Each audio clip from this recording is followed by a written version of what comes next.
Shabbat Shalom. Shabbat Shalom. Cada vez estamos más contentos, ¿verdad? Cuando se siente ya la alegría de este día en las alabanzas. Realmente es un día muy hermoso estar aquí en este día de reposo, en este día en que está estipulado como cuarto mandamiento. Bienvenida, hermana Connie. Gracias, es un placer, hermana. Shabbat Shalom. Isabel.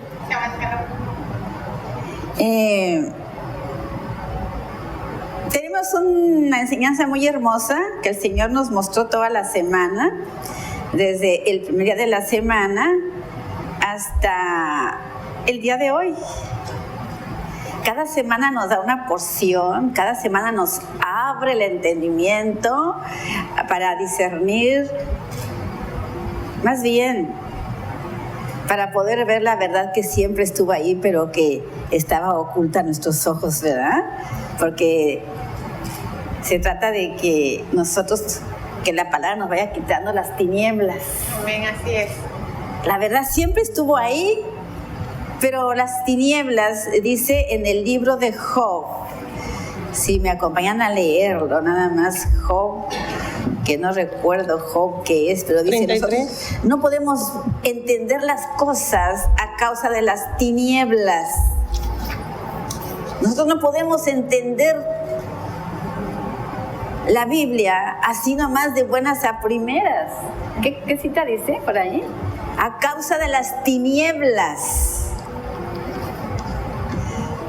Pero cuando nos exponemos a la bendita palabra, porque la palabra es una lámpara, entonces resulta que las tinieblas desaparecen. Que lo que nunca estuvo realmente eran las tinieblas, lo que siempre estuvo era la luz, la verdad. Entonces toda esta parashá nos enseñó cosas hermosísimas con respecto a la luz. Y vamos a abrir una escritura donde hay una historia muy hermosa y la vamos a ir compartiendo, pero antes quisiera que hagamos una oración. Inclinemos nuestro rostro y pidamos a nuestro Padre eterno que estamos aquí delante de su presencia, Padre, estamos delante de ti para pedirte, Señor, con todo nuestro corazón, que hoy grabes en nuestra conciencia los más vivos sentimientos de una fe, de esperanza y de amor, Señor. Queremos que tú nos abras al entendimiento, que abras nuestros oídos, Señor, para saber hablar palabras precisas. Una palabra precisa a aquel que esté necesitado de escuchar una palabra de aliento.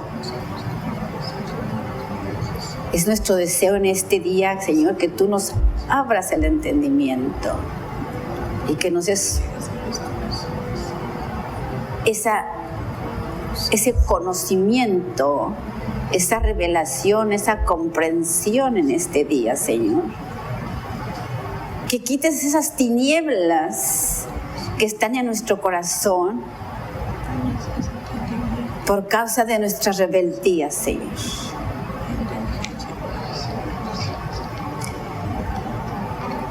Señor, nos ponemos delante de ti para que tú escudriñes nuestro corazón. Si ves que hay en nuestro más recóndito,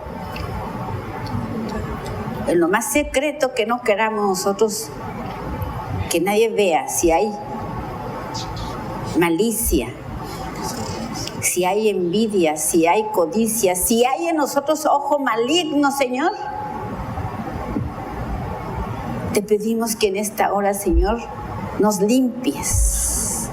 Queremos sacar, nosotros nos decidimos a sacar todo lo sucio, toda la basura, para que tú tengas acceso a todo nuestro ser. Sabemos, Señor, que si tu Espíritu Santo no nos convence y si no está en nosotros, Señor, todo este entendimiento será solamente conocimiento, pero no podremos recibir esa revelación que tú nos quieres dar, Señor. Queremos recibir ese poder que viene de ti para poder ser testigos vivientes de tu resurrección. Señor, todo esto te lo pedimos en el nombre maravilloso, bendito nombre de nuestro amado Rey, Yeshua, Jesús, nuestro Redentor. Amén. Amén, Señor. Bueno, vamos a abrir nuestra palabra en Génesis 28.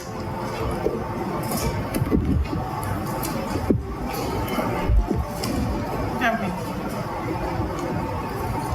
¿Se puede empezar a dar lectura? Isaac llamó a Jacob para bendecirlo y le ordenó diciendo: no tomarás esposa de entre las hijas de Canaán. Levántate y vete a Padán de Aram, a la casa de Betuel, padre de tu madre, y toma allí esposa entre las hijas de Labán, hermano de tu madre. El Señor te bendiga, te haga fecundo y te multiplique y te conviertas en multitud de pueblos. Y te dé las bendiciones de Abraham a ti y a tu descendencia contigo. Y te haga tomar posesión de la tierra de tu habitación, la cual entregó Yahweh a Abraham.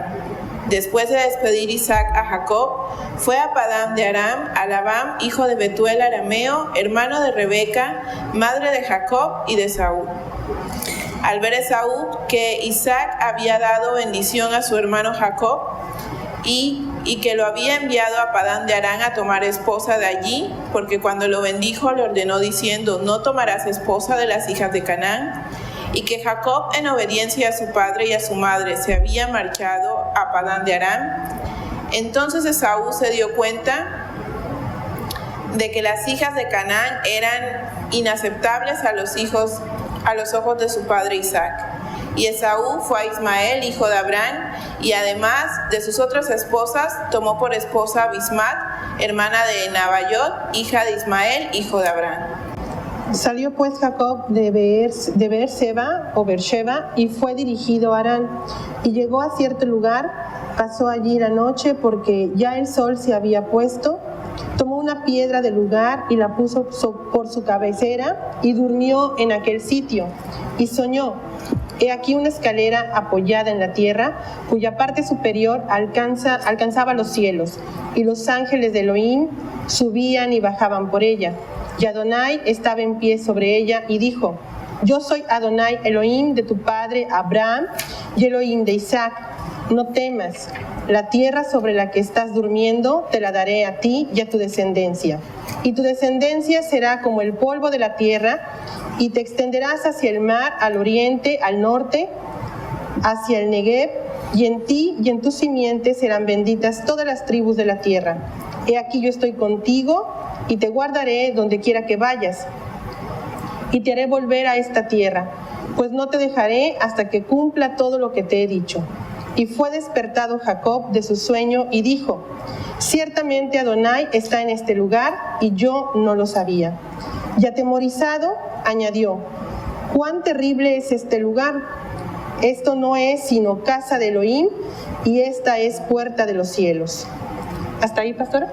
¿En cuál vas? En el 17. Y tuvo miedo y dijo: fíjese, cuán asombroso es este lugar. Esto no es otra cosa que la casa de Dios, y esta es la puerta del cielo. Y se levantó Jacob muy de mañana y tomó la piedra que había puesto debajo de su cabeza y la erigió como columna y derramó aceite encima de ella. Y llamó el nombre de aquel lugar Betel, aunque Luz era el nombre de la ciudad anteriormente. Y Jacob hizo voto diciendo: si Dios está conmigo y me guarda en este camino en que voy, me da pan para comer y ropa para vestir, de modo que yo vuelva en paz a casa de mi padre. Yahweh será mi Dios, y esta piedra que he erigido como columna será casa de Dios. Y de todo lo que me dé sin falta, te daré el diezmo. Mire, es algo impresionante lo que el Señor nos ha mostrado a lo largo de que nosotros estamos escudriñando la raíz de nuestra fe. Nosotros tenemos que estar seguros por qué creemos en lo que creemos, en quién estamos creyendo, para saber nuestro destino. Así es. Que estamos creyendo nosotros, tenemos que estar seguros que creemos en una persona verdadera. Que no solamente estábamos viendo ahorita en la entrada, que nada más es Dios. Nada más es Dios, Jesucristo, nada más como Dios es Dios. ¿O tiene algo que ver con la humanidad, hermana Connie? No, puesto que vino en vasija en calidad de humano, obviamente viene de la descendencia de David, y sabemos lo que sucedió con David y el decreto que Dios estipuló sobre esa casa. Dijo que siempre estaría la espada en su familia, y a través de generaciones pues vemos en la escritura que hubo muchos sucesos que marcaron a esa familia con cosas aberrantes, como lo que estábamos observando ayer con Caín, una línea contaminada, una línea de una herencia corrompida, pero que el Señor estaba redimiendo a través de las diferentes generaciones, y donde levantaba reyes que lo seguían y observaban sus mandamientos hasta llegar al tiempo del Mesías, hermana. Fíjese, nuestro amado Mesías, literalmente, a través de que Él nació de un ser humano, Él adquirió ahí la descendencia de Caín. Él se hizo exactamente como un hombre. Por más que quieran decir que como hombre, eso es lo que le cuesta a muchos poder asimilar. Que Dios pueda habitar en un hombre. Y muchos no le quieren reconocer 100% la divinidad a Cristo, a nuestro Mesías. O dicen, es que es hombre, y realmente viene de hombre.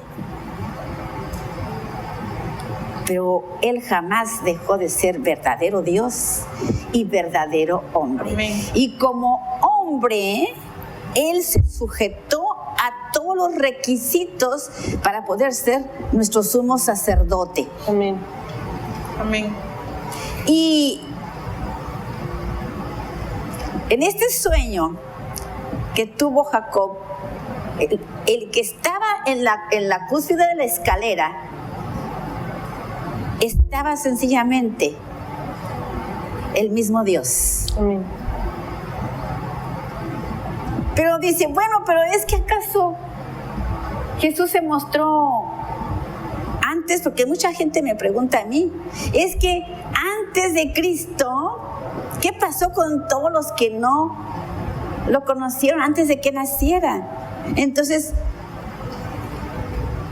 Abel, Enoc, Adán, ¿no lo conocieron?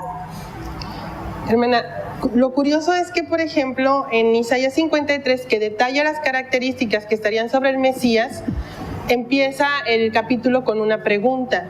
Dice la escritura, ¿quién ha creído a nuestro anuncio? Entonces, es una pregunta interesante porque ayer se me quedó muy grabado lo que estábamos viendo del capítulo 4 del Génesis, donde habla de la descendencia de Caín, y en los descendientes, el nombre de sus descendientes, el significado encierra el misterio revelado de Dios desde el principio. Si nos vamos más atrás del Génesis, vamos a encontrar lo mismo, pero a través de otros nombres, quizá otras circunstancias, pero el Señor dejó por todos lados la huella de lo que Él iba a hacer. Isaías, yo me imagino que en ese momento estaba pensando, o sea, todos sabían, la humanidad sabía de qué manera tenía que venir el Señor, pero también el mensaje, una vez dado a conocer, a veces tomamos una idea errónea del mensaje por lo que escuchamos desde la distancia en que lo hacemos, y eso nos lleva a ver otra vez lo de la luz y la oscuridad. Si yo estoy aquí y estoy viendo a Félix a esta distancia, yo ahorita veo que ahí está Félix, pero yo no puedo describir a Félix con unas características precisas porque no estoy tan cerca para hablar quizá de lo externo. Pero si yo quiero hablar de Félix como una persona en su comportamiento, en su carácter, pues yo tendría que acercarme a él para conocerlo de cerca y poder decir, oh, Félix es de esta manera, es así y así. Entonces, el mensaje también, hermana, cuando una vez que lo escuchamos, si lo escuchamos de lejos, vamos a escucharlo o entenderlo distorsionado. Pero cuando estamos cerca del mensaje, para que esta palabra caiga sobre nosotros y empiece a trabajar, en el momento lo vimos reflejado con el Mesías. Lo seguía una gran multitud. Y cuando escuchaban el mensaje, la multitud se apartó porque era dura la palabra. Y le dijo a los discípulos, quedaban los 12, y les dijo a ellos, si ustedes también se quieren ir, váyanse. Y en ese momento Pedro dijo, ¿y a dónde iremos? Si solamente tú tienes palabras de vida. Entonces, es lo mismo que pasa ahora con nosotros, ahora, hermana. Porque te dicen, es que si apenas el Mesías hace 2000 años que vino. ¿Y antes qué había? Estaba el mensaje. Antes no había nada. Dice que sus salidas han sido desde el principio, desde la eternidad hasta la eternidad. Y muchos dicen, pues es que se apareció hace 2000 años. Entonces, ¿cómo dicen que el mundo creado casi tiene 6000 años? Entonces, ¿qué pasó en todo ese tiempo? ¿No estuvo el Mesías ahí? ¿No estuvo el plan de redención ahí? Sí estuvo. Dice aquí claramente en Miqueas 5:2, mas tú, Betlehem, Efrata, pequeña para ser entre los millares de Judá, de ti me saldrá el que será Señor en Israel, y sus salidas son desde el principio, que no nos dice el principio cuándo fue, porque el principio no tiene una fecha. Desde el principio dice, y desde los días de la fundación del mundo. Ahí nos confundimos. Una cosa es el principio y otra es, dice, el siglo malo.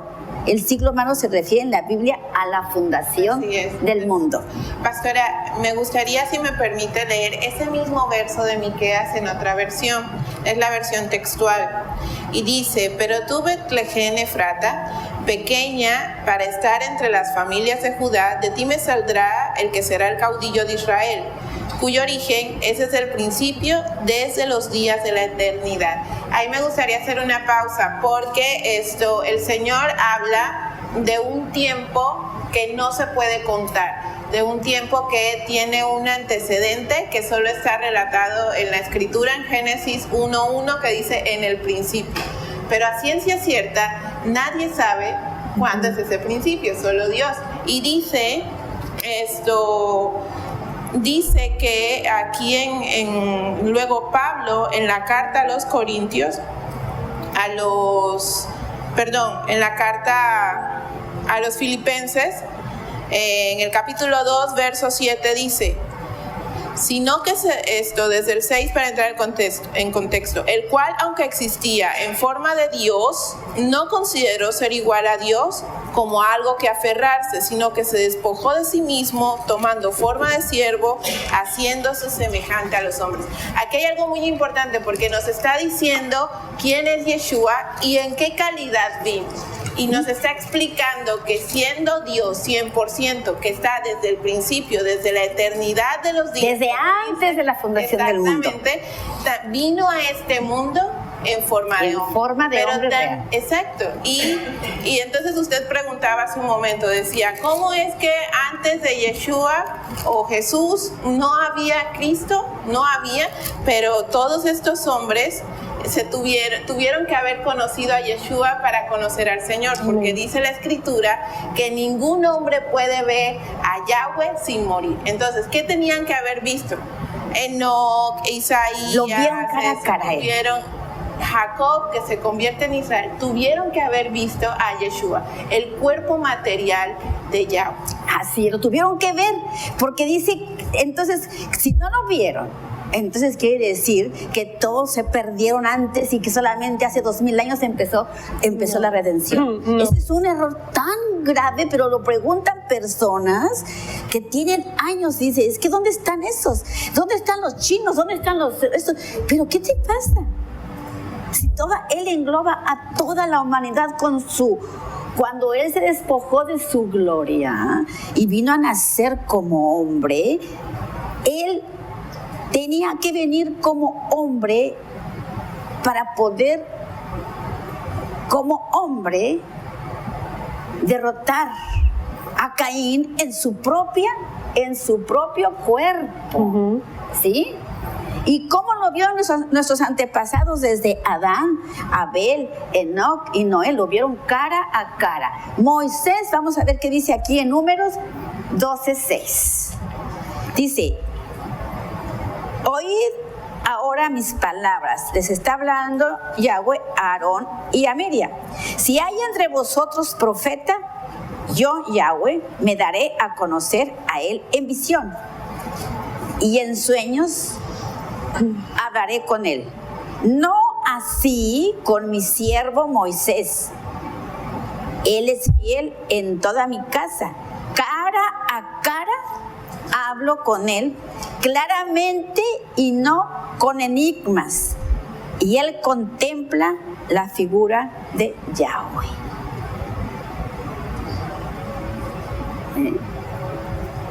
Exactamente.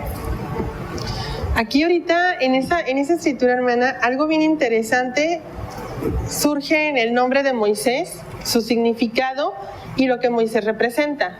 El significado de Moisés es el sacado de las aguas, pero lo que Moisés representa es la instrucción de Dios, el haber recibido la instrucción para ser como la cabeza o líder del pueblo y estar dando el alimento a tiempo, como después lo menciona Yeshua.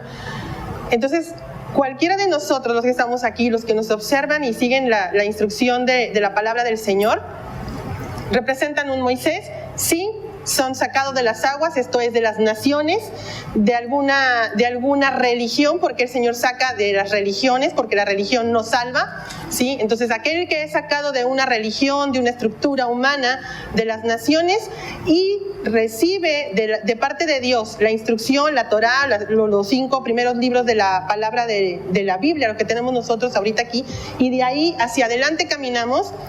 Representamos Moisés para el Señor si guardamos los mandamientos que nos enseña para que nuestra vida empiece a ser transformada. Entonces a nosotros, mencionaba la hermana, la pastora en la parashá el jueves, porque le preguntó a Lili, que estaba exponiendo la enseñanza, le preguntó, ¿a qué hora estabas tú estudiando? Y Lili le contesta, eran las 2 de la mañana.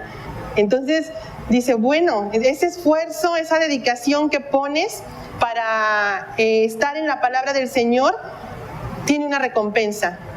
Te revela lo que está ahí escrito. Amén. Para que en tu vida se refleje lo que trae, la riqueza que trae la palabra y empiece a trabajar en ti y vaya quitándote tantos velos o tinieblas que no te dejan percibir la grandeza de tu Dios.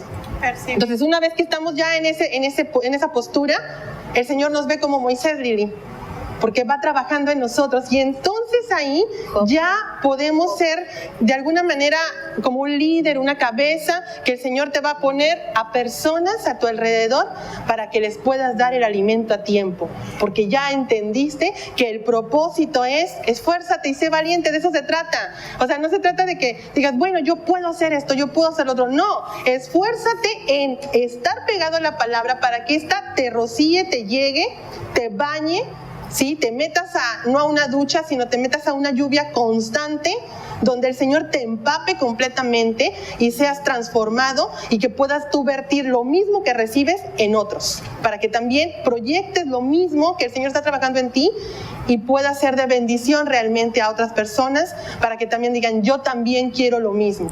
Pero queremos que Dios nos hable, queremos la revelación, pero no queremos lo que conlleva, no queremos el compromiso. Dice, los que de madrugada me buscan, esos son los que me van a encontrar. Me encuentran los que de madrugada no me buscan.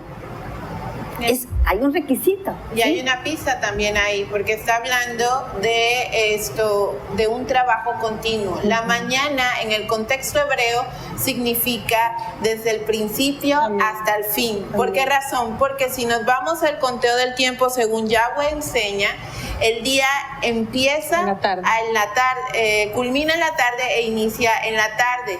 Y la tarde son también llamados mañana. Amén. Porque es justo en el crepúsculo del día donde acaba y donde empieza. Entonces nos está diciendo el Señor que aquellos que le buscan desde el principio hasta el principio, es decir, que es todo el tiempo, constantemente. Y eso es muy interesante porque la única manera en la que el Señor hablaba también con hace un momento de percepción. La percepción, dice Yeshua, ustedes son la luz de este mundo.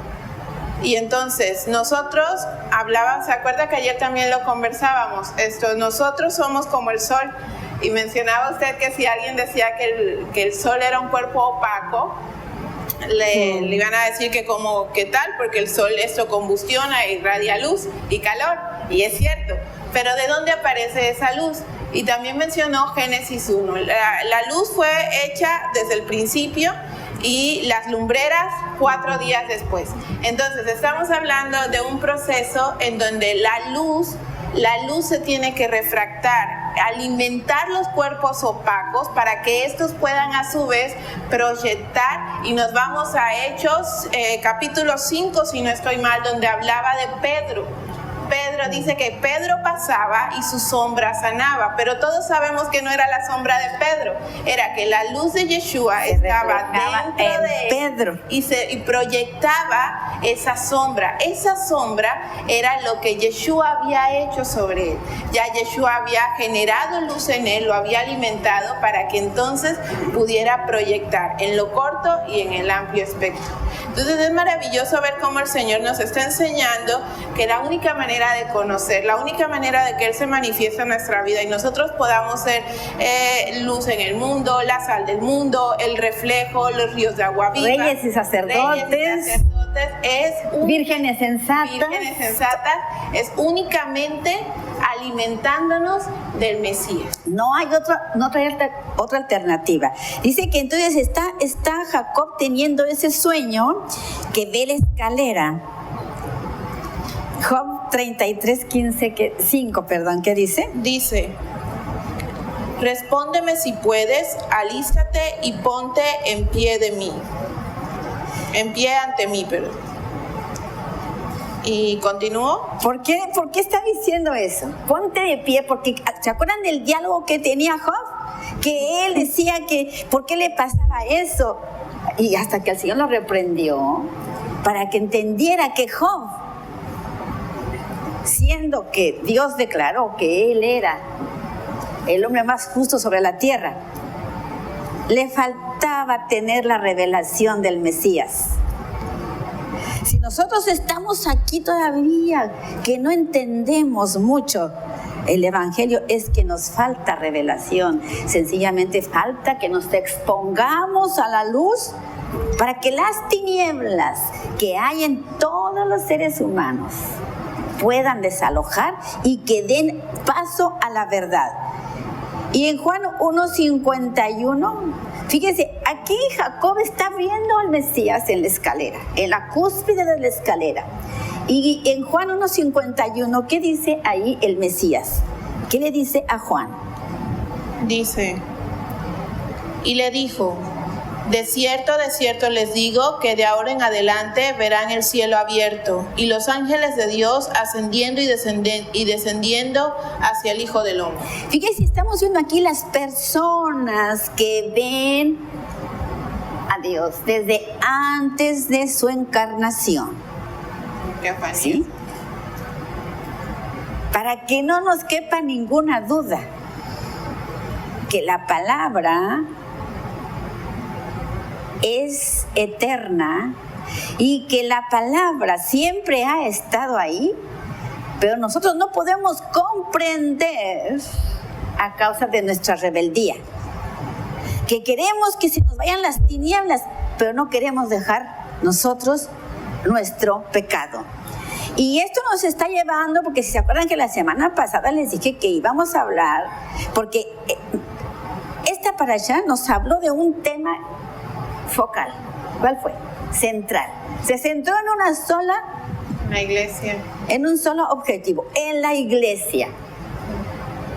Pero dice, pero si como que está en la escalera de Jacob, ¿qué estaba viendo? Pues estaba viendo ahí los ángeles que subían y bajaban por esa escalera, porque la iglesia no nació.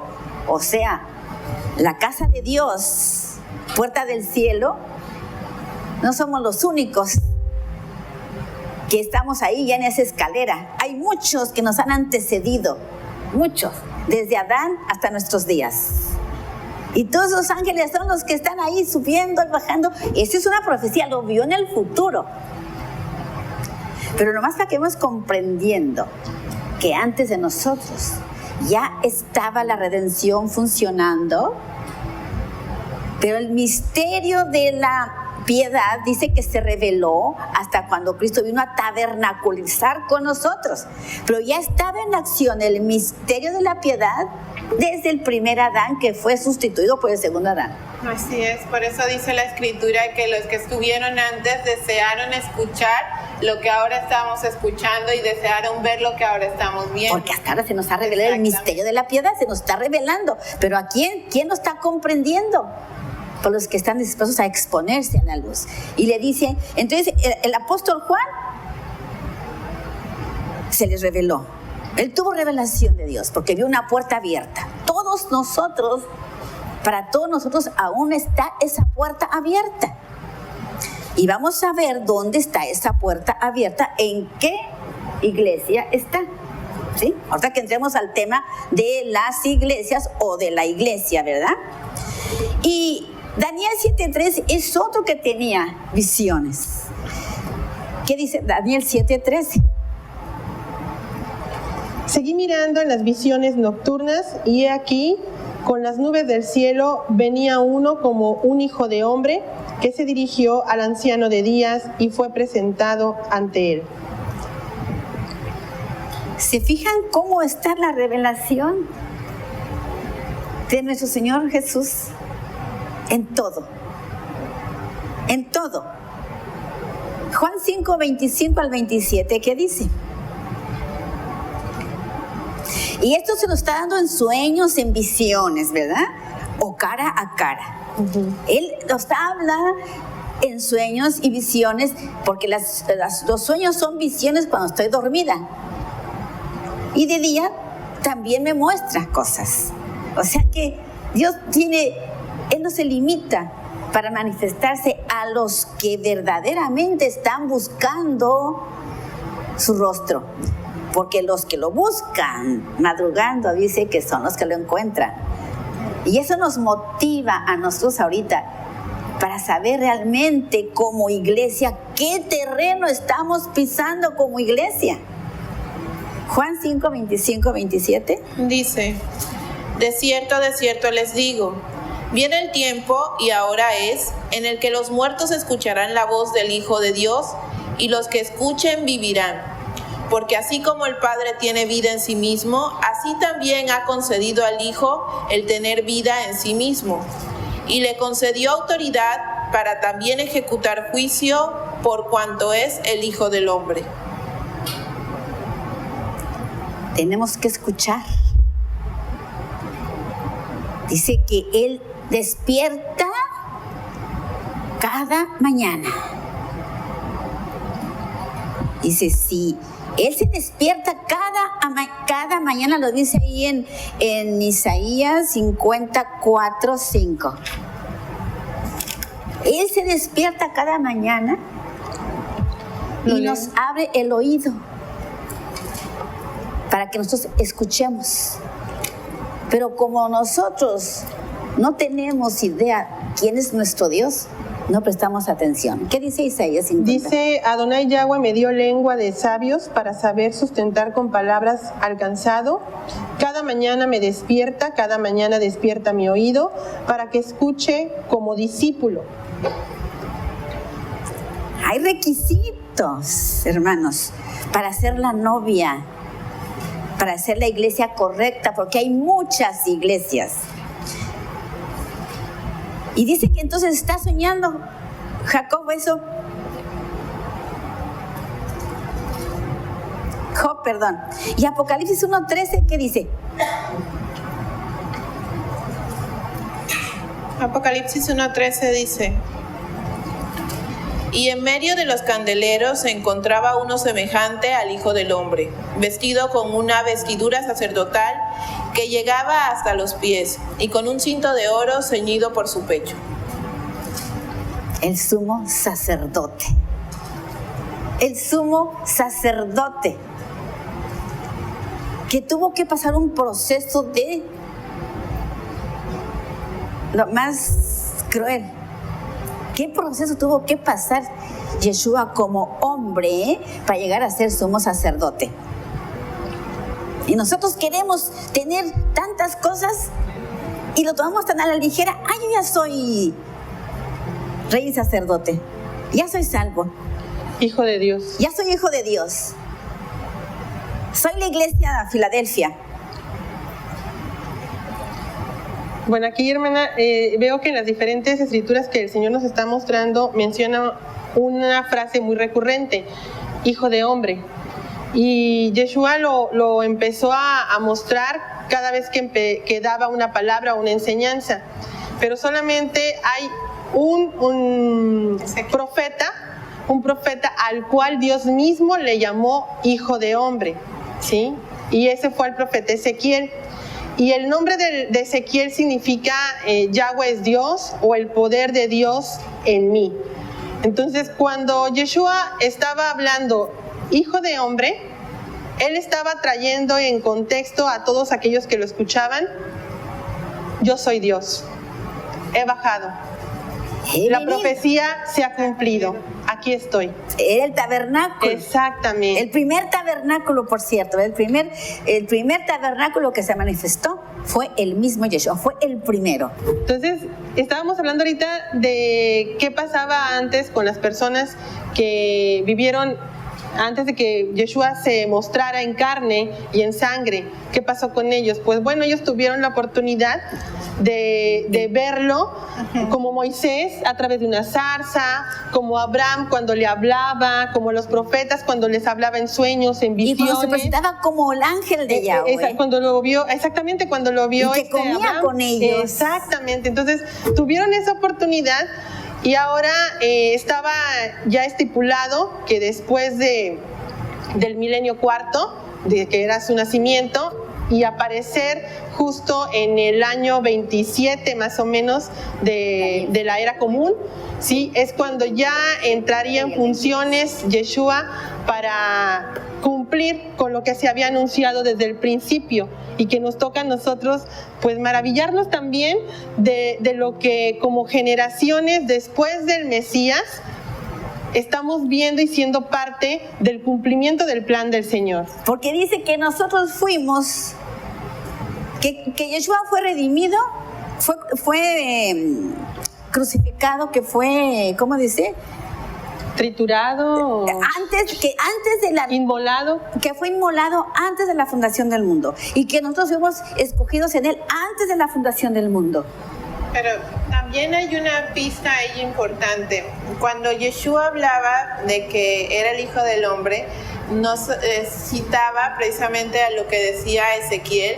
Hablaba de que él era Dios, pero también hablaba de lo que iba a pasar con la iglesia después de que él ya no estuviera, porque él decía, usted mencionó, vino a tabernaculizar, pero cuando se fue dijo, viene uno en mi lugar. Que yo, exactamente, a morar, a hacer morada en ustedes. Entonces nos estaba enseñando y mencionó cuando estaba con los apóstoles, es que es maravilloso, cuando estaba con los apóstoles le menciona, estaban pasando por lo que era el segundo templo de Jerusalén y le dice, ¿ves este templo? Pues yo lo destruiré y al tercer día lo reedificaré. O sea, le estaba enseñando a los apóstoles cuál era el templo del que estaba hablando. El hombre, exactamente. Este templo que no está hecho ni de piedra, ni de ladrillos, ni de manos. Este templo es donde el Señor habita, donde el Señor quiere estar. Y este es el templo que al tercer día, con su resurrección, ha reedificado. Para que todos entonces que viven que se convierten en morada del Espíritu Santo, tengan el acceso a la vida eterna, que no es otra cosa que vivir unidos en espíritu con el Señor, en santidad. Vamos a ver otro siervo de Dios profeta que tuvo el privilegio de ver a nuestro Redentor. O sea, Daniel 7, 9 y 22. Capítulo 7, 9 y el 22. El 9 dice, estaba yo mirando que se establecieron tronos y se sentó el anciano de días, su vestidura era blanca como la nieve y el cabello de su cabeza como la lana pura, su trono llamas de fuego y sus ruedas fuego abrasador. Ahí está el anciano de días, que es el mismo. ¿Y el 22 qué dice? El 22 dice, hasta que vino el anciano de días y se hizo justicia a favor de los santos del Altísimo, y llegó el tiempo cuando los santos tomaron posesión del reino. Entonces, en el versículo 16 del sueño de que está teniendo Jacob, dice, y despertó Jacob de su sueño y dijo, ciertamente Yahweh está en este lugar, y yo no lo sabía. Yo no lo sabía. Él tuvo esa visión tan hermosa. Esa escalera es tan importante y tan hermoso que entendamos ese mensaje, porque en esa escalera es donde se prefigura la casa de Dios, puerta del cielo. Amén. Y la casa de Dios, ¿desde cuándo empezó a edificarse entonces? Pues bueno, si se lo mostró ahí a Jacob, donde él estaba viendo que ese era un lugar santo, y donde pudo ver la presencia del Señor, le estaba anunciando que ya vendría el cumplimiento de la noticia anunciada. Y estamos viendo que llegaría el Mesías para edificar a la iglesia a través del sacrificio, hermana. Y empezar la edificación del templo no hecho con manos de hombre, sino a través del Espíritu Santo y con piedras vivas. Y esa es la iglesia que se está construyendo. El templo somos nosotros. El templo, la casa de Dios, es la iglesia. Ahora, hermana, ahorita que mencionaba Isabel, complementando lo de Ezequiel, recordé lo que estábamos viendo en el Midrash el miércoles sobre el aceite y cómo machacar las olivas. Y Noé hacía una analogía de la oliva, y en ese momento dije, bueno, yo no me quiero quedar como oliva, con la cáscara todavía, porque si Yeshua fue triturado, fue sacrificado para liberar la esencia divina, el poder, el aceite, el espíritu, ¿sí? Entonces pues el ejemplo es el mismo para cada uno de nosotros. También tenemos que ser triturados, machacados, para no seguir como olivas, bonitas en una bebida o en una comida, y aspirar a algo mejor. ¿Cómo? Pues que nuestro verdadero cuerpo, nuestra verdadera esencia salga, ¿sí?, transformada por el poder de la palabra del Señor a través de su Espíritu Santo, y entonces sí podamos ser también parte de ese aceite que necesita la lámpara para estar encendida y poder alumbrar a aquellos que viven todavía en penumbras, hermanas. Así es. Pero para eso tenemos que, para nosotros ser esa casa de Dios, ese edificio de Dios que Él está construyendo en este momento, Él está construyendo su casa con cada uno de los que se unen a Él en espíritu y en verdad. Amén. Porque la casa que Él está construyendo, la morada de Dios, donde Dios quiere habitar, dice que Él no habita en casa hecha por hombres. Así es. Amén. Y el mismo templo de Salomón no lo pudo retener. Entonces, ¿cómo pretendemos nosotros que Dios viene a morar en su iglesia, en cada creyente, sin haber sido procesado como trigo, triturado, como aceituna, molido para que suelte el aceite? Y todo se trata del nuevo nacimiento. Amén. El que no nace de nuevo, sencillamente no califica para estar edificando la casa de Dios. Y eso no califica. Y tiene una razón. El sábado pasado, al final del Shabbat, inicio de la semana, justo cuando empezó esta parashat o esta porción, estábamos estudiando con Lili el proceso de la aceituna, que ya luego la parashat del martes y el jueves ya seguimos funcionando. Hay algo que me llamó mucho la atención, y es ya al final del proceso, antes del almacenaje, sucede un proceso que es la decantación. En física o química, la decantación no es más que separar los compuestos que hacen un elemento. Por ejemplo, el agua se separa el hidrógeno del oxígeno y tenemos dos elementos distintos que componen una molécula. Entonces, en la aceituna, en la decantación se separa algo que se llama alpechín, y es un agua negra residual de olor poco agradable que es desechado. Entonces, cuando estábamos escuchando eso, me quedé muy, muy pensativa en el tema, porque decía, Señor, ¿qué nos estás enseñando con esto? Usted habla ahorita de nuevo nacimiento.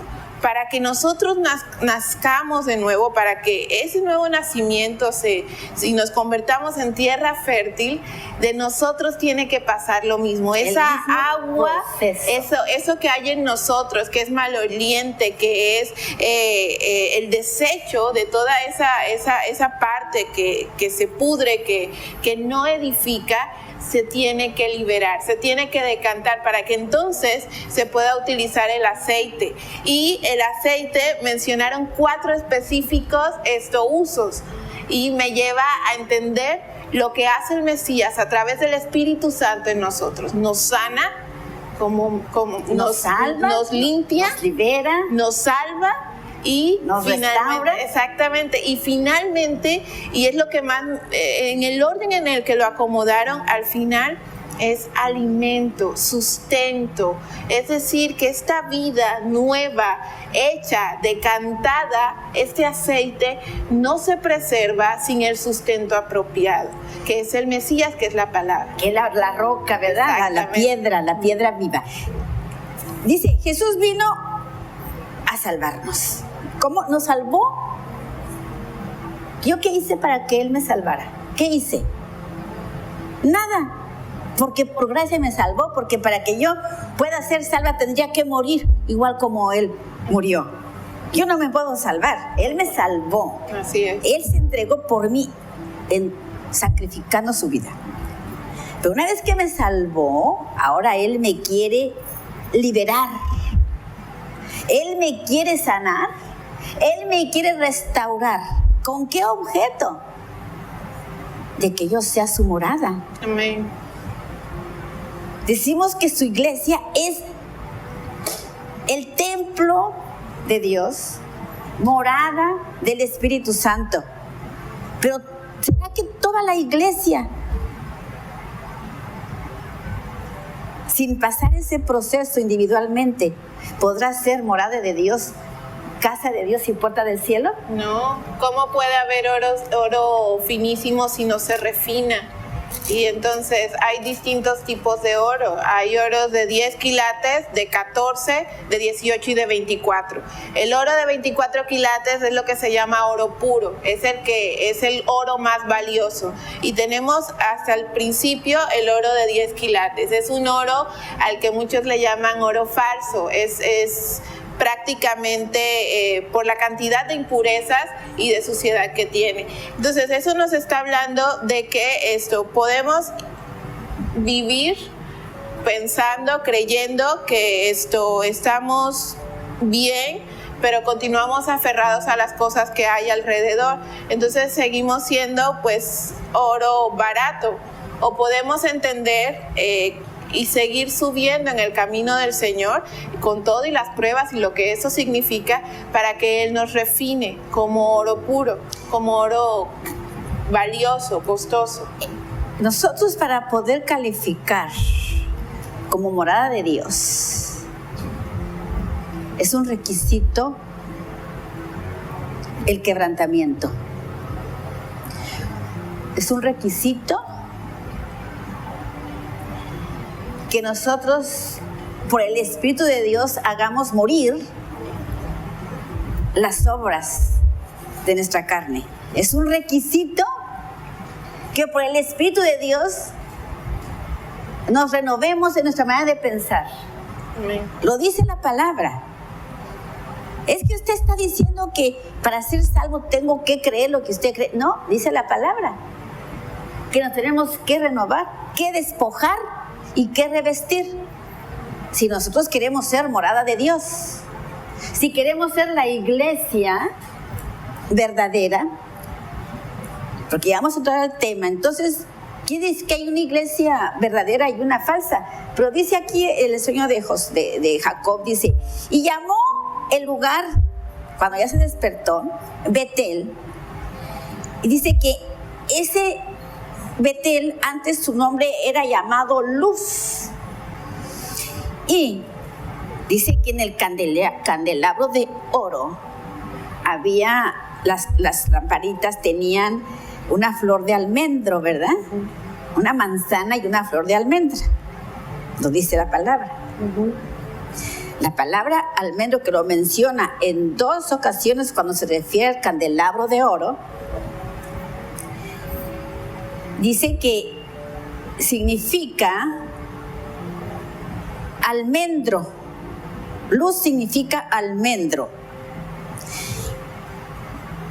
Y en hebreo la palabra almendro es el que despierta,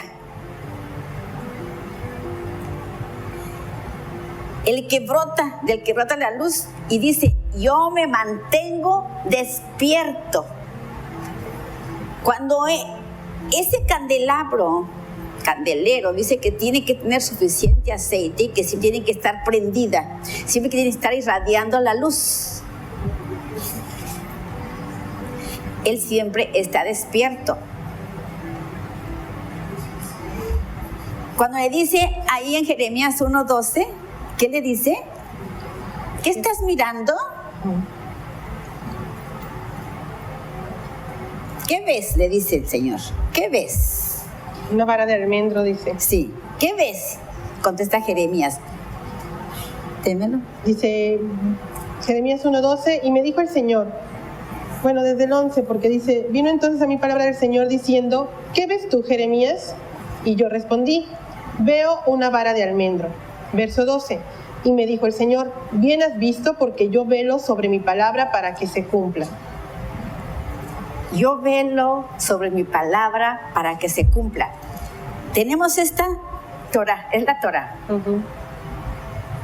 el candelabro. Tiene 1, 2, 3, 4, 5, 6, 7. Y esto significa la palabra. Esta está siempre prendida y dice que Él siempre está despierto, velando para que su palabra se cumpla. ¿Dónde se tiene que cumplir su palabra? Ahora. Porque acuérdense que Dios es nada más presente. Es presente continuo. ¿Dónde se está cumpliendo su palabra? En mí, en la dónde? iglesia. En la iglesia. ¿Y quién está velando para que se cumpla? El Espíritu Santo, Yeshua. Yeshua, que es el candelabro. Amén. Después de que hizo todo el juicio sobre la tierra, va a descender con estos que Él guardó. Dice, va a descender la nueva Jerusalén a la tierra, que ya nomás queda como la tercera parte de la tierra, porque dice que va a destruir casi todo. Nomás va a dejar un territorio donde es Betel, donde Él ahí se apareció, donde Él ahí recibió adoración por primera vez, donde estaba la escalera de Jacob, a esa tierra que Él va a rescatar, que no la va a destruir toda. Dice que va a descender del cielo la nueva Jerusalén, donde va a estar todos los redimidos del Señor, los que fuimos ya muertos o transformados, vamos a descender juntamente con Él. Es cuando lo van a ver todos los judíos y van a decir, wow, entonces el poderoso de Israel, nuestro Elohim, siempre estuvo en la iglesia y no lo sabíamos. Amén. Amén, amén. Pero yo quiero nomás pensar, ¿qué irá a hacer la iglesia que no se fue?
Que la palabra siempre ha estado ahí, pero nosotros no podemos comprender a causa de nuestra rebeldía, que queremos que se nos vayan las tinieblas, pero no queremos dejar nosotros nuestro pecado. Y esto nos está llevando, porque si se acuerdan que la semana pasada les dije que íbamos a hablar, porque esta parasha nos habló de un tema focal. ¿Cuál fue? Central. Se centró en una sola, La iglesia. en un solo objetivo, en la iglesia. Es que usted está diciendo que para ser salvo tengo que creer lo que usted cree. No, dice la palabra, que nos tenemos que renovar, que despojar y que revestir. Si nosotros queremos ser morada de Dios, si queremos ser la iglesia verdadera, porque ya vamos a entrar al tema, entonces quiere decir que hay una iglesia verdadera y una falsa. Pero dice aquí el sueño de Jacob, dice, y llamó el lugar, cuando ya se despertó, Betel, y dice que ese Betel, antes su nombre era llamado Luz. Y dice que en el candelabro de oro había, las lamparitas tenían una flor de almendro, ¿verdad? Una manzana y una flor de almendra. Lo dice la palabra. La palabra almendro, que lo menciona en 2 ocasiones cuando se refiere al candelabro de oro, dice que significa almendro. Luz significa almendro. Y en hebreo la palabra almendro es el que despierta, el que brota, del que brota la luz, y dice: yo me mantengo despierto. Cuando ese candelero dice que tiene que tener suficiente aceite y que siempre tiene que estar prendida, siempre tiene que estar irradiando la luz. Él siempre está despierto. Cuando le dice ahí en Jeremías 1:12, ¿qué le dice? ¿Qué estás mirando? ¿Qué ves? Le dice el Señor. ¿Qué ves? Una vara de almendro, dice. Sí. ¿Qué ves? Contesta Jeremías. Témelo. Dice Jeremías 1:12, y me dijo el Señor, bueno, desde el 11, porque dice: vino entonces a mí palabra del Señor diciendo: ¿qué ves tú, Jeremías? Y yo respondí: veo una vara de almendro. Verso 12, y me dijo el Señor: bien has visto, porque yo velo sobre mi palabra para que se cumpla. Yo velo sobre mi palabra para que se cumpla. Tenemos esta Torah, es la Torah. El candelabro. Tiene 1, 2, 3, 4, 5, 6, 7. Y esto significa la palabra. Esta está siempre prendida y dice que Él siempre está despierto, velando para que su palabra se cumpla. ¿Dónde se tiene que cumplir su palabra? Ahora. Porque acuérdense que Dios es nada más presente. Es presente continuo. ¿Dónde se está cumpliendo su palabra? ¿En dónde? la iglesia. En la iglesia. ¿Y quién está velando para que se cumpla? El Espíritu Santo, Yeshua. Yeshua, que es el candelabro. Amén. ¿Sí? Entonces vamos a entrar ahora en Apocalipsis, donde están las iglesias prefiguradas. Aquí no vamos a hablar de todas las iglesias, solamente les voy a dar una semblanza. Porque es una visión profética que tiene el apóstol Juan de cómo se iba a desarrollar la iglesia a través de todas las épocas. Y entonces se empieza a hablar de la iglesia. Dice que le va a mostrar el desarrollo de las iglesias locales. Cristo vino a formar su iglesia cuando muere y resucita. La viene a dar forma. Y estas iglesias son reales porque existieron ahí en el Medio Oriente y ahorita se están desarrollando en todo el mundo. Y habla primeramente, dice que escribe al mensajero en capítulo 2. Le va a hablar de lo que está viendo de las 7 iglesias en aquel tiempo. Habla de aquel tiempo, pero ahora dice, escribe al mensajero de la iglesia de Éfeso, y a la iglesia de Esmirna, a la iglesia de Pérgamo, a la de Teatira, a la de Sardis, a la de Filadelfia y a la de la Odisea. La iglesia de Éfeso, esta nos va a describir un cuadro final de la iglesia primitiva. La iglesia en la primera etapa a fines del siglo. La iglesia de Éfeso empezó ciertamente en un lugar en Éfeso, pero se ha desarrollado ahora a lo largo de toda esta historia y la representa en cada una de las iglesias. La iglesia de Esmirna también prefigura la iglesia sufriente. La iglesia de Pérgamo, la iglesia mundana. La iglesia de Teatira, la iglesia apóstata.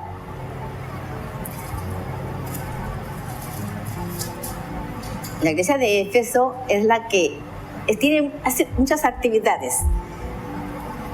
Y para cada una tiene algo el Señor, ¿verdad? La de Esmirna, la sufriente. La de Pérgamo dice que es la iglesia mundana. Y en estas 7 clases de iglesias vamos a decir, bueno, yo voy a buscar a ver en cuál yo me acomodo. Si me dice que la iglesia de Pérgamo es mundana, pues yo no quiero estar ahí. Si me dice que la iglesia de Éfeso dejó su primer amor, tampoco quiero estar ahí. Y si me dice que la iglesia de Esmirna es a la que persiguen para matar, no, yo tampoco quiero estar ahí. Yo tengo que buscar una iglesia que a mí me acomode a mi estilo de vida. Entonces, la iglesia de Yatira dice que esa es la iglesia apóstata. Menos quiero estar yo en una iglesia apóstata. No quiero estar ahí. Y luego la iglesia de Sardis dice que es la que dice que presume que está viva pero está muerta. No, tampoco quiero estar en esa iglesia. Entonces, pero hay una iglesia muy hermosa que se llama la iglesia de Filadelfia. Esa es la iglesia que dice que habla del amor fraternal y que es la iglesia ideal y que es la iglesia legítima, ¿verdad, hermana Connie? Sí, ayer estamos estudiando precisamente todo lo que dice la hermana y la verdad es una radiografía de la condición de la persona y no es donde queramos estar, sino donde Dios nos coloca, porque Él es el que ve nuestro corazón. ¿Y cuál el proceso que tuvimos antes? Exactamente, o sea, yo estoy escuchando y me lleva el tiempo que le dijo a Samuel, no te equivoques, porque él estaba haciéndose una idea equivocada de David cuando lo lleva a ungirlo como rey, porque ya había desechado a Saúl y lo ve como poca cosa, como insignificante, como que no es el adecuado, pero en ese momento el Señor le habla a Samuel y dice, no te equivoques, yo no veo como ve el hombre, lo de afuera, lo superficial, yo veo lo que está en el interior de la persona. Entonces, el Señor nos está viendo a cada uno de nosotros lo que realmente traemos, lo que pensamos, lo que decimos y lo que hacemos diariamente. Y Él es el que nos coloca, a ver, Connie ahorita no sé, está en Tiatira, porque su conducta refleja lo que yo describo en Tiatira. Entonces, para sacarla de ahí, le tengo que exponer mi palabra, para que entonces, como mi palabra es la luz, es el almendro que la va a despertar. Sí, y en Efesios nos dice el Señor, despiértate tú que duermes y te alumbrará el Mesías. Entonces, yo me tengo que exponer a la palabra para que el Señor me saque de Tiatira, porque no me quiere tampoco ahí. Pero yo no sé que estoy en Tiatira. ¿No sabes? No sé, pero mi conducta es la de Tiatira. Ajá. Entonces, el Señor me tiene que mostrar Apocalipsis, capítulo 2, la radiografía de la conducta de las personas para ubicarme. Ay, yo reacciono así. Porque está la puerta abierta. Exacto. Ahora. Entonces, hay una puerta abierta. Nos está llamando a salir. La palabra iglesia significa un llamado a salir fuera. ¿Estamos en Tiatira? Bueno, salgamos de Tiatira. ¿Cómo le voy a hacer? Pues necesita mostrarme que yo tengo o cumplo los requisitos para estar allí, pero ya que me los mostró, digo, yo no quiero ser así. Entonces, ¿cuál es ¿a dónde me quiere? Sácame de aquí. Yo no quiero estar en Tiatira, quiero ir a Filadelfia. Bueno, hay un camino y un proceso. Y la condición es la palabra. Si tú tienes el candelero cerca, no te apartes de él. Ahora, bueno, está la Odisea. Bueno, es que la Odisea dice que es la tibia. Menos quiero estar ahí, porque dice, pues que no eres ni frío ni caliente, yo te voy a multar de mi boca. No, yo no quiero estar ahí. Pero realmente, miren, hermanos, esto que el Señor nos está mostrando con estas parashá es mostrando nuestra... estamos en Éxodo, mostrando realmente nuestra realidad espiritual. Y lo hace para condenarnos. Me viene a exhibir que yo estoy en la iglesia de la Odisea, donde ni tibio, ni frío, ni caliente, donde dice que yo nomás vivo en mucha actividad, pero que ya olvidé mi primer amor, en Éfeso. No me quiere tener ahí. Él me muestra para que yo recapacite y busque realmente la iglesia legítima. Y la iglesia legítima nos la presentó a través de esta parashá, que esa iglesia legítima, ¿por qué nosotros nos ganamos ese título de cualquiera de estas iglesias? Vamos a Isaías 22. ¿22 qué? 22. Pero desde donde empieza a hablar de lo que pasó en Mesías. Del 20 al 25 me parece. ¿Sí? Desde el 20. Desde el A 20. ver. ¿Lo sacan, por favor? Y sucederá en aquel día que Bien llamaré, despacito porque lo entendamos. Isaías 22, verso 20. Al 25. Y sucederá en aquel día que llamaré a mi siervo Eliaquim, hijo de Hilcías, y lo vestiré con tu túnica, con tu cinturón lo ceñiré, tu autoridad pondré en su mano, y llegará a ser un padre para los habitantes de Jerusalén y para la casa de Judá. Entonces pondré la llave de la casa de David sobre su hombro. Cuando él abra, nadie cerrará. Cuando él cierre, nadie abrirá. ¿De quién está hablando? Del Mesías, por Del supuesto. Mesías, porque Eliaquim significa el Mesías. Ujú. Dice que él le va a dar la llave de la casa de David. Pero ¿por qué se la dio, hermana Isa? Cuando dice ahí que fue clavado, Isaías 22. Sí. Vamos a leer. Cuando dice que por qué se le dio la llave. ¿Qué tuvo que pasar para que se le diera la llave ahí? Dice en el verso 23, lo clavaré como clavija en lugar seguro y será un trono de gloria para la casa de su padre. Y colgarán de él toda la gloria de la casa de su padre, descendencia y prole, todas las vasijas menores, desde los tazones hasta los cántaros. Cuando dice que él fue clavado en un lugar seguro. Y nosotros decimos que cuando Cristo murió y resucitó, que fue llevado a la presencia del Padre y se sentó a su diestra. Y que nosotros,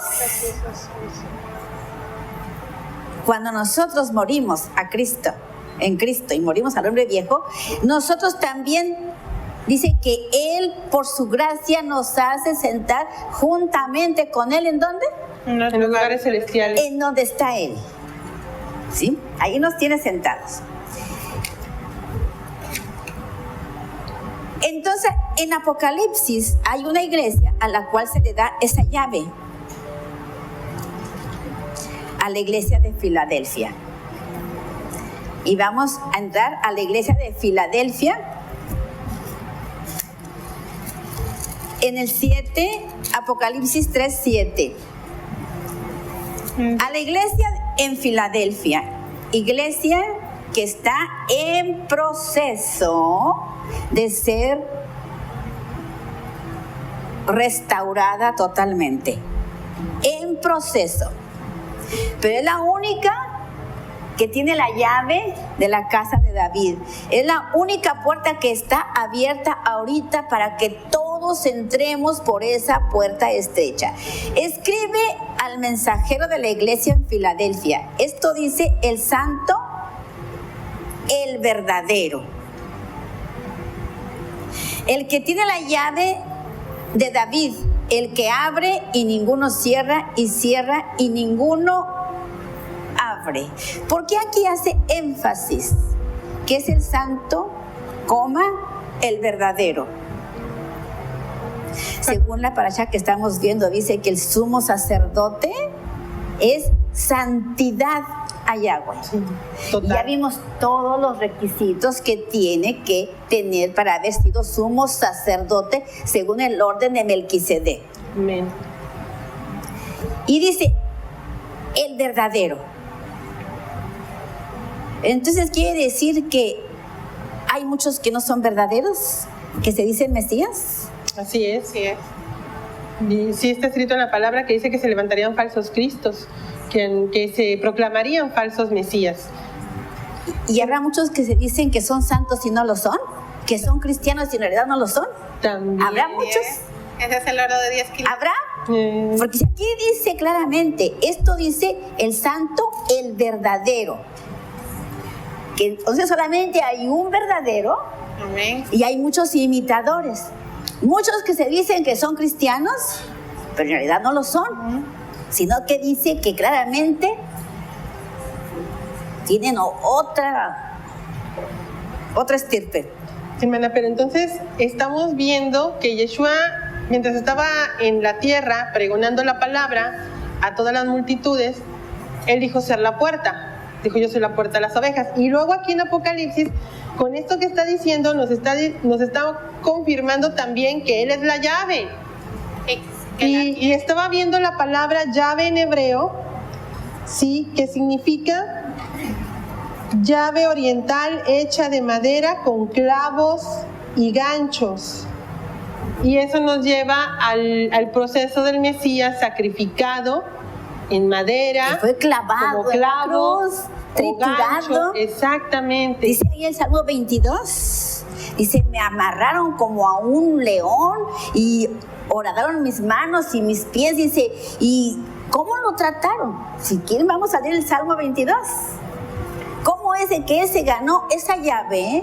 ¿Y cómo es que él es la puerta? ¿Y cómo es que ahora la única que tiene esa llave y es la puerta es la iglesia de Filadelfia? Amén. Ya nos vamos ubicando nosotros realmente quiénes somos, ¿verdad? Para no elegir yo a qué iglesia quiero pertenecer. ¿Qué dice el Salmo 22? Salmo 22, ¿a partir de qué verso, hermano? Vamos a leerlo todo. Ok. Está cortito. Dice, bueno, el director del coro sobre el Salmo de David, Elí, Elí, lama sabactani, ¿por qué estás lejos de mí, de mi salvación y de las palabras de mi clamor? Oh Elohai, clamo de día y no respondes, y de noche, aunque no siempre habrá silencio para mí, pero tú habitas en santidad, en la alabanza de Israel. En ti confiaron nuestros padres, confiaron y tú los libraste. Clamaron a ti y fueron librados. Confiaron en ti y no fueron avergonzados. Pero yo soy gusano y no hombre, oprobio de los hombres y despreciado del pueblo. Todos los que me ven me escarnecen, hacen una mueca con los labios, menean la cabeza diciendo, se encomendó a Yahweh, líbrelo él, que él lo rescate, puesto que en él se complacía.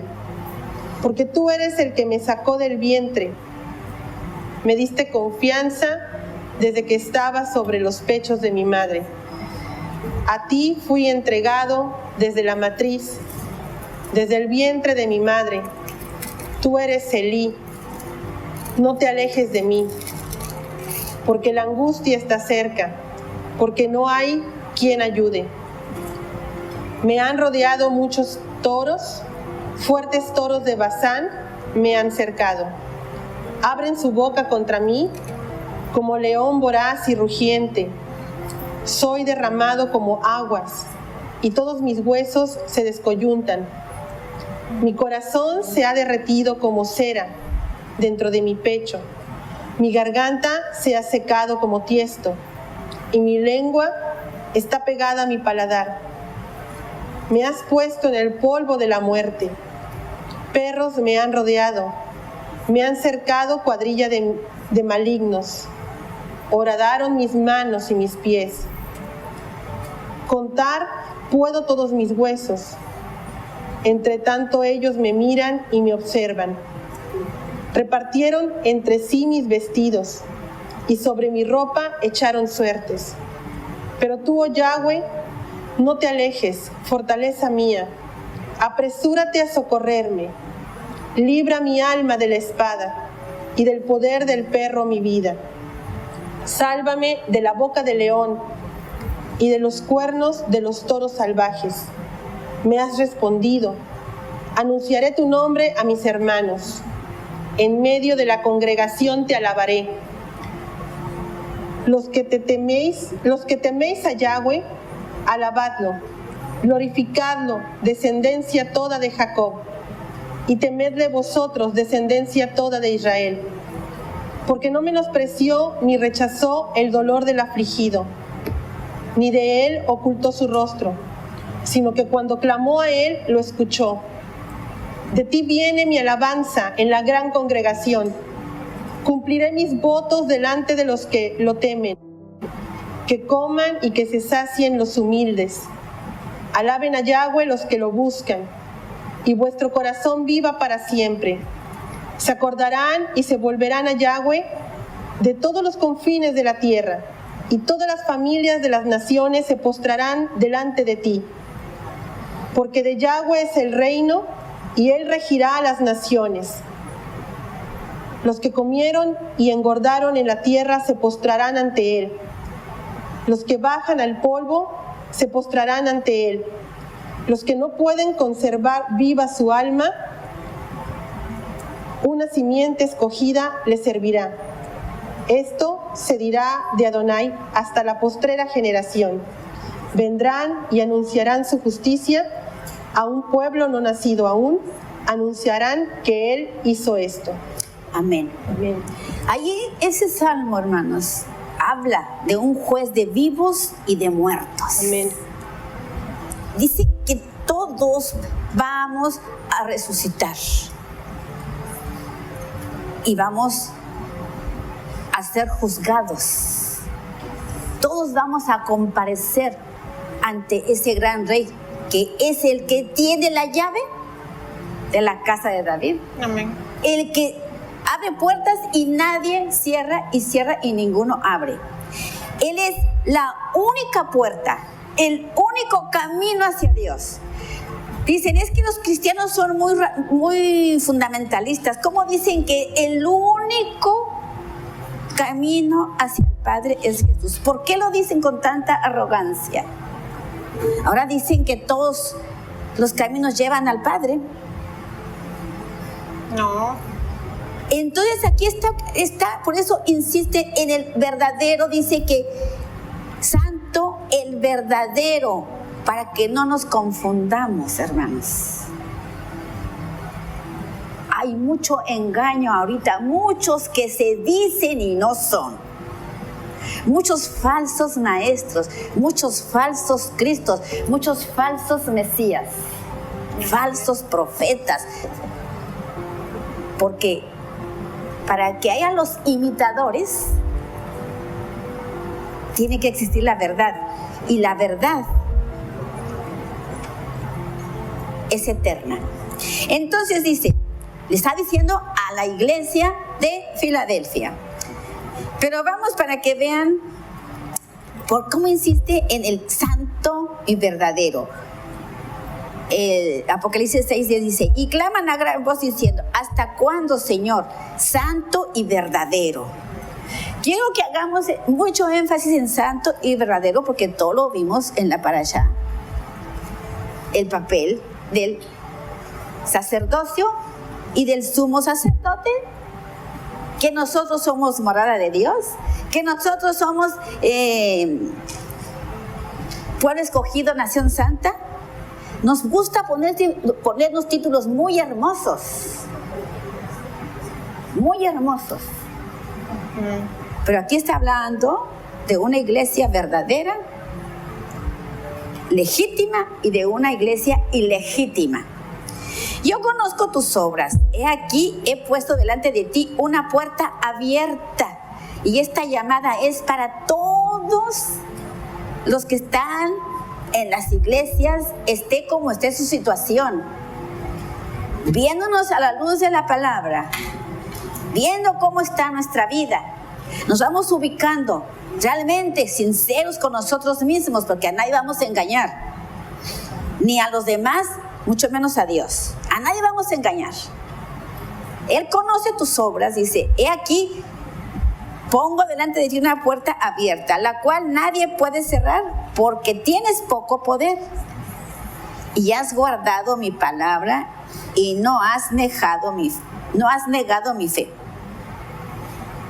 Aquí llega gente y dice, no, ahí no está el poder de Dios en esa congregación. No está el poder de Dios. Hay muy poquita gente. Es que ahí no se ve el mover de Dios. Ahí no se ve. Ahí no se siente. Por eso dice aquí, pues qué bueno que piensen así. Porque a mí me encantaría ser esa iglesia que tenga muy poco poder. Porque a mí no me interesa el poder. Ni la fama, ni las manifestaciones, ni los milagros. Yo no voy tras los milagros, no voy por las manifestaciones, no voy por las multitudes. Porque aquí dice claramente, porque tienes poco poder y has guardado mi palabra y no has negado mi nombre. He aquí dice, voy a hacer que los de la sinagoga de Satanás, los que se dicen ser judíos y no lo son, sino que mienten. He aquí voy a hacer que vengan y se postren a tus pies y reconozcan que yo te he amado. Lo acabamos de leer en el Salmo 22. Todos vendrán a adorarlo en el día postrero. Todos reconocerán. Porque esa es la iglesia que Jacob vio en la escalera. Y dice Jacob, esto es casa de Dios y puerta del cielo, y yo no lo sabía. Pues así van a estar muchos judíos cuando vean su iglesia venir juntamente con Cristo. Que lo vean descender en las nubes. Que vean cuando le horadaron las manos y los pies. Y vean su iglesia. Muchos gentiles ahí reunidos, y muchos judíos que son iglesia también. Que vean toda esa multitud de gente y digan, aquí en la tierra, porque lo van a ver, pero ya para cuando lo vean ya pasaron los juicios. Nosotros quizás estemos nada más viendo parte de esos juicios, pero si nosotros no nos aplicamos a entrar por esa puerta, vamos a ver juntamente con los judíos cuando venga Jesús a hacer juicio sobre todos los moradores de la tierra.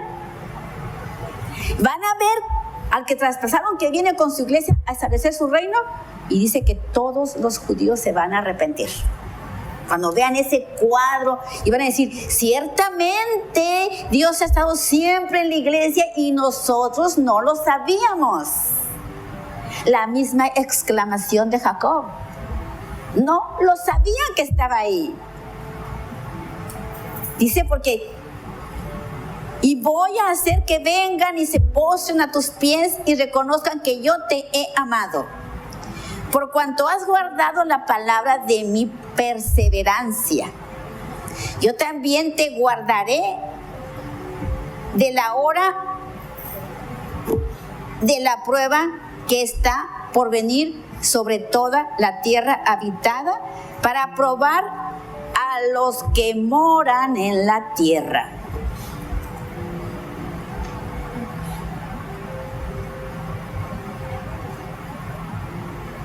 Todos tenemos que ser probados, vivos o muertos.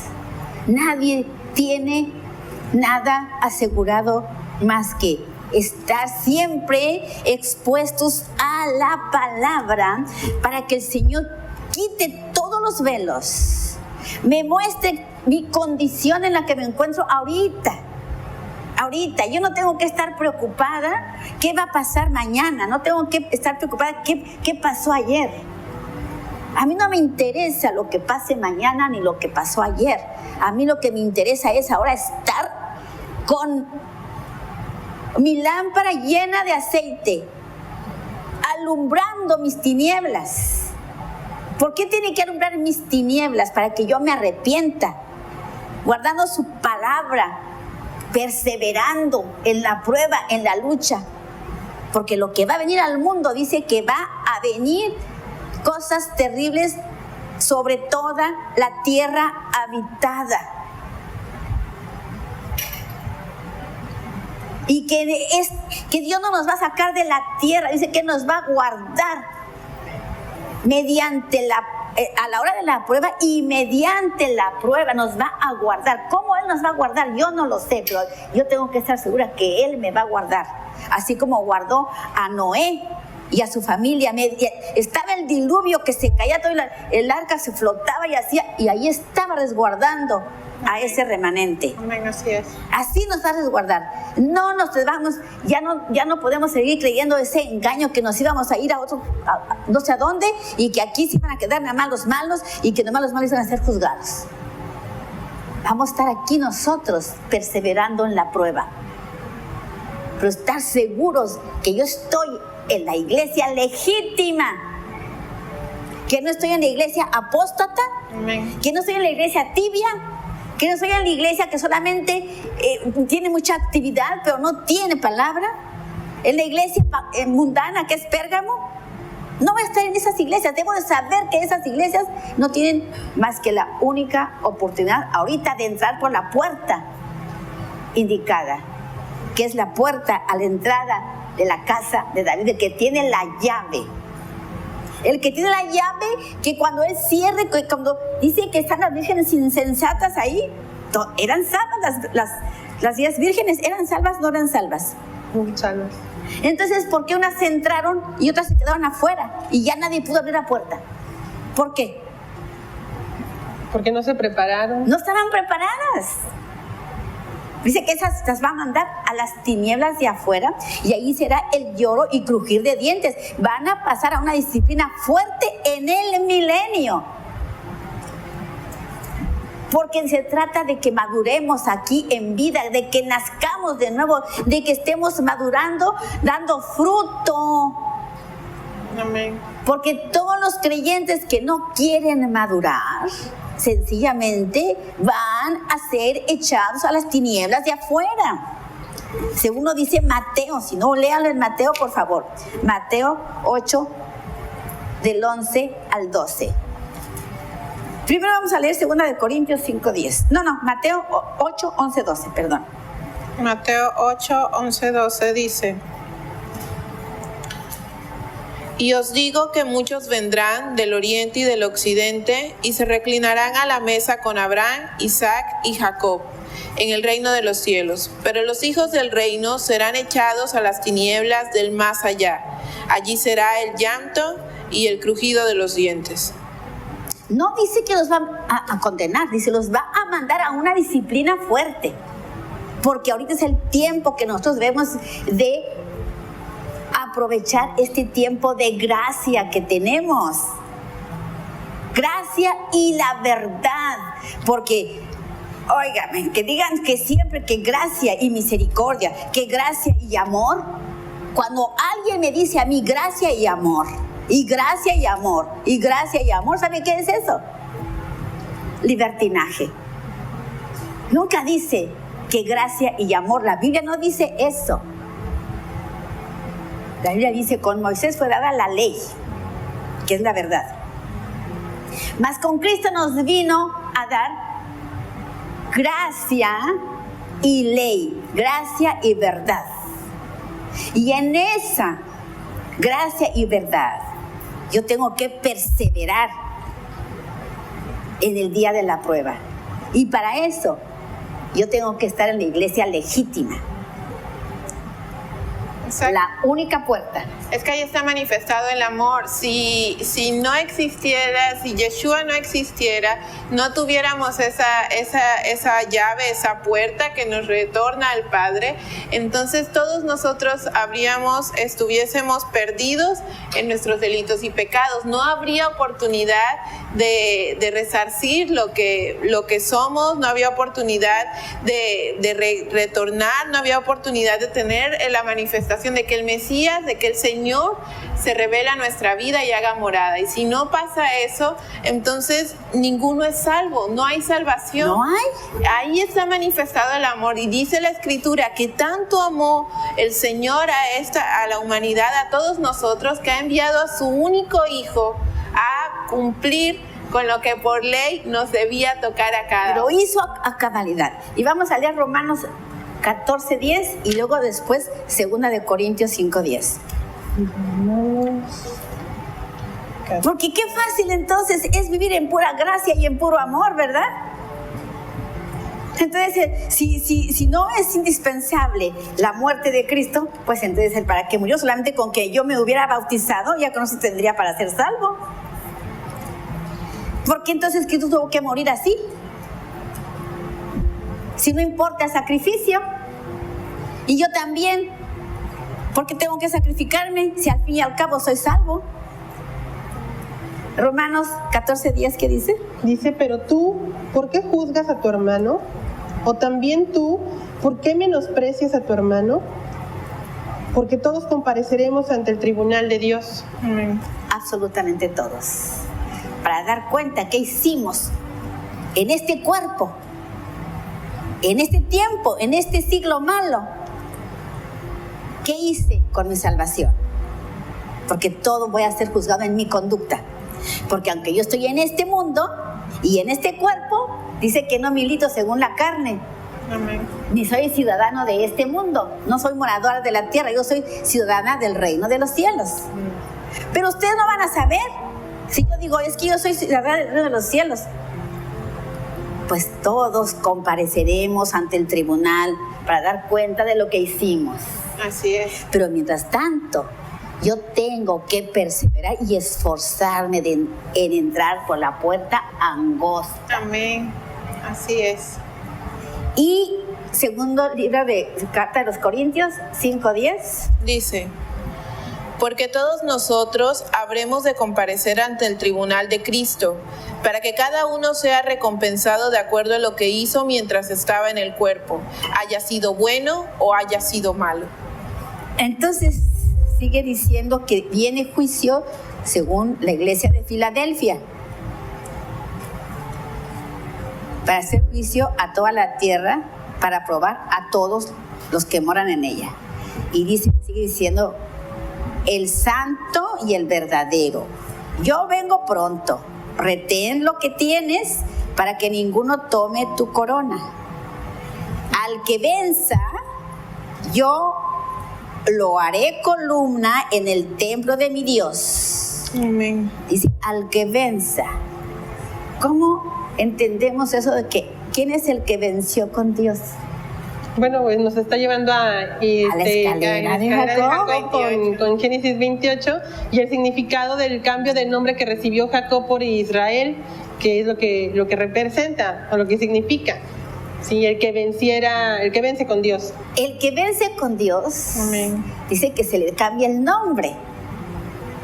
Y que es el que venza, solamente el que venza con Dios va a recibir una piedrecita blanca y un nombre nuevo que ninguno conoce. Y la prueba la tenemos con Jacob, en el sueño de la escalera. Porque ese es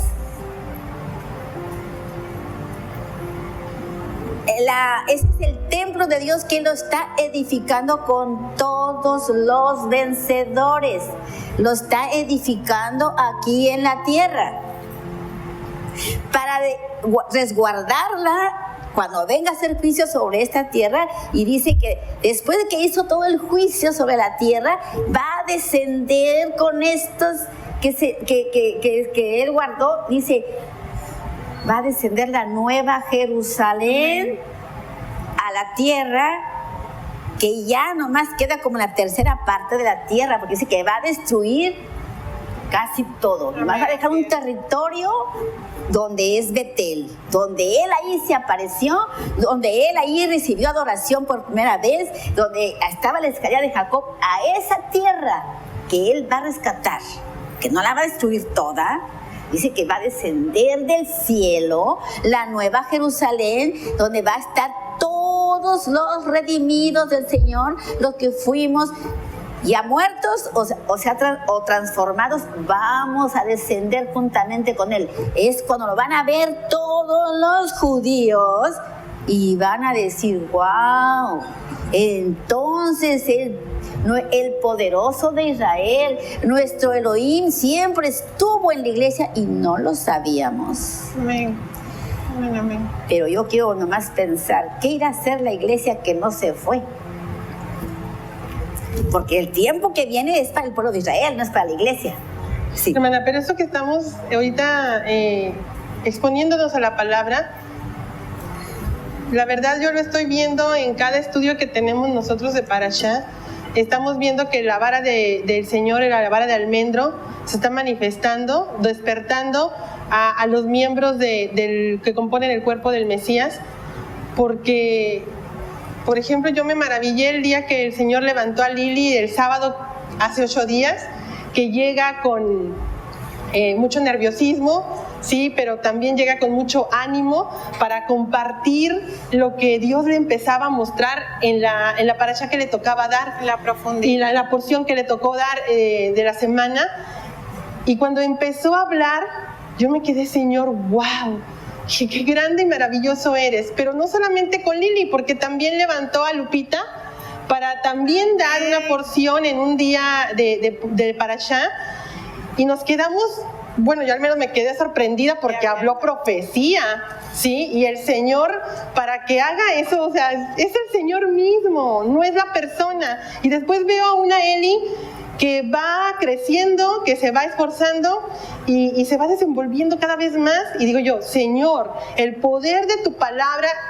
Hermana, estamos en la escalera de Jacob en Veracidad Channel, donde el Señor se está manifestando y está mostrando esa escalera para que nosotros también digamos, esta es casa de Dios y puerta del cielo, porque la vara de almendro se está mostrando en aquellas personas que el Señor les ha visto el corazón, la entrega, el amor que tienen por querer acercarse a Él y conocerlo para que les dé a conocer su nombre. Amén. Lili te está dando a conocer su nombre y es su palabra. Amén. Y lo que está haciendo en ti es levantarte para que tú seas una piedra viva. Eli también. Columna, dice que Él nos hace columnas en su templo. Amén. Dice, nosotros somos columnas de la verdad.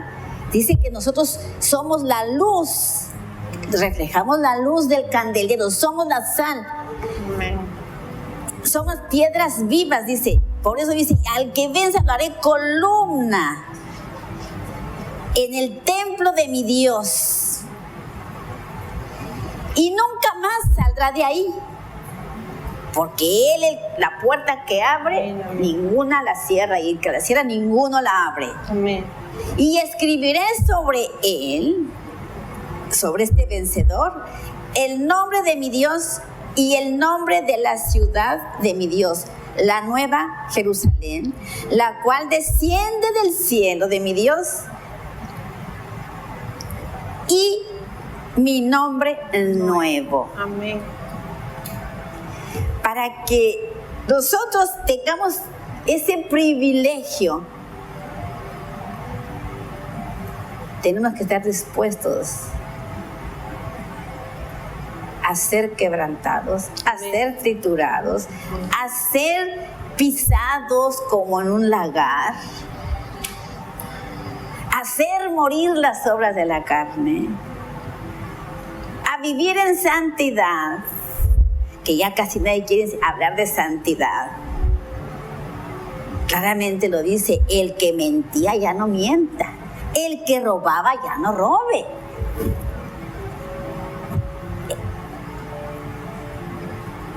El que tiene oído, lo que leímos en Isaías 54. El Señor nos ha dado ya una lengua de sabios, porque con esa lengua, ¿cómo nos gusta hablar? Somos muy elocuentes, ¿verdad? Ciertamente. Hablamos hasta por los codos. Él ya nos dio una lengua de sabios, pero para que yo sepa hablar como palabra de Él, Amén. a su iglesia. Amén. Porque Él cada mañana se despierta de mañana, y a mí desde mañana me despierta y me abre el oído para que yo oiga como los que son entendidos. Señor. Así es. Y escuchamos.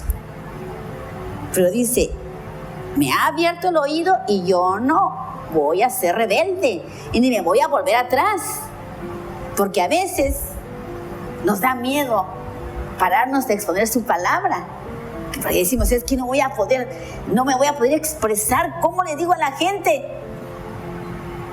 que la Iglesia Universal se compone de muchas clases de creyentes y no todos van a ser la novia. Porque si no, entonces, ¿por qué está escrita la parábola de las 10 vírgenes? Así es. Porque está escrito el hombre insensato y el hombre insensato.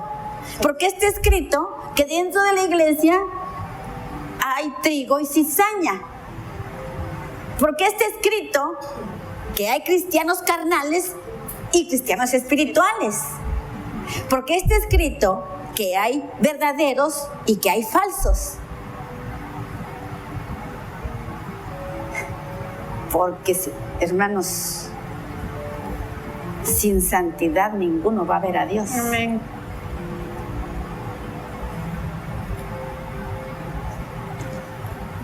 Y sin el nuevo nacimiento, ninguno va a entrar al reino de los cielos.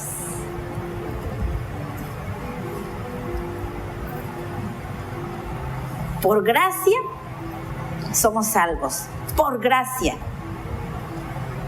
Porque ya no tengo yo que ir a morir a esa cruz como murió mi Mesías. Él ya quitó de mí la naturaleza adámica. Él ya quitó de mí la descendencia de Caín. Él ya quitó de mí la piel de la serpiente. Pero resulta que todavía yo tengo esa inclinación al mal. ¿Por qué entonces? Porque en este cuerpo es donde se materializó la ponzoña de Satanás. Y está vigente en mi cuerpo hasta el día que yo ya no respire. Pero mientras tanto, cada 24 horas tengo que dar la batalla para hacer morir mis bajos instintos y mi inclinación al pecado. Así es. Solamente 24 horas Dios trabaja conmigo, pero también Satanás se alista cada 24 horas para hacerme caer. Si no estoy de madrugada buscando a mi Señor.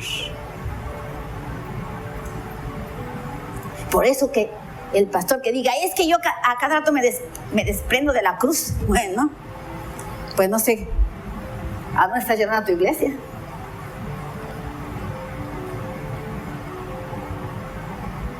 Porque 70 veces caerá el justo y 70 veces será levantado.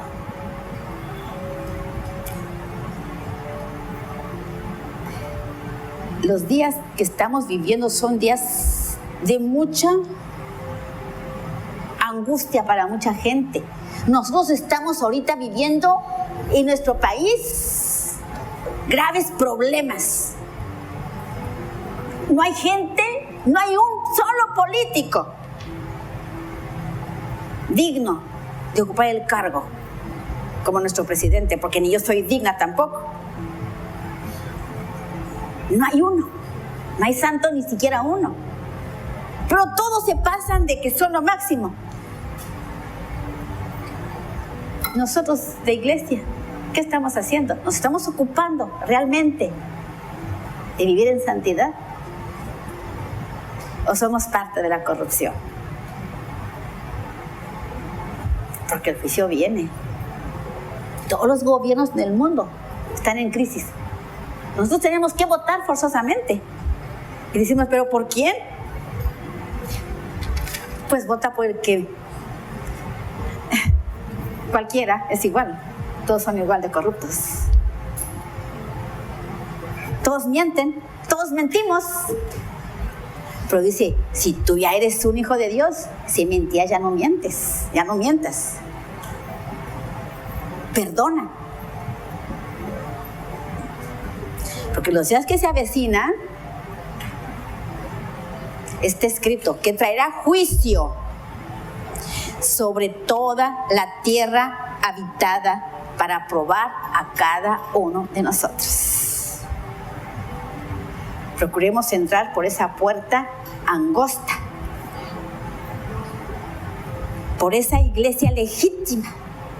Vamos a pelear por estar ahí, a dar la buena batalla. Amén. Nos despide con una oración. Señor. Bendito eres, Señor. Alabado y glorificado es tu nombre, Padre. Bendito eres, Señor, porque en tu misericordia, Padre, nos has dado un día de reposo, Señor, para unirnos contigo. Nos has dado el Shabbat. Bendito eres, Señor, porque has puesto palabra en los corazones de cada uno de nosotros, Señor. Porque has traído tu mensaje a través de mis hermanas, Señor. Porque has hablado a cada uno en lo general y en lo individual. Porque nos ayudas, nos sustentas, Padre. Porque nos decantas, Señor.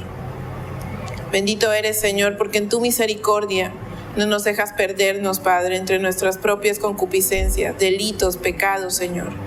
Entre nuestros propios pensamientos, Padre, entre lo que creemos, Señor. Bendito eres, Padre, porque te manifiestas a través de formas que no podemos explicar, pero que sabemos con claridad que ahí estás tú, que tu mano está presente en cada cosa, Señor.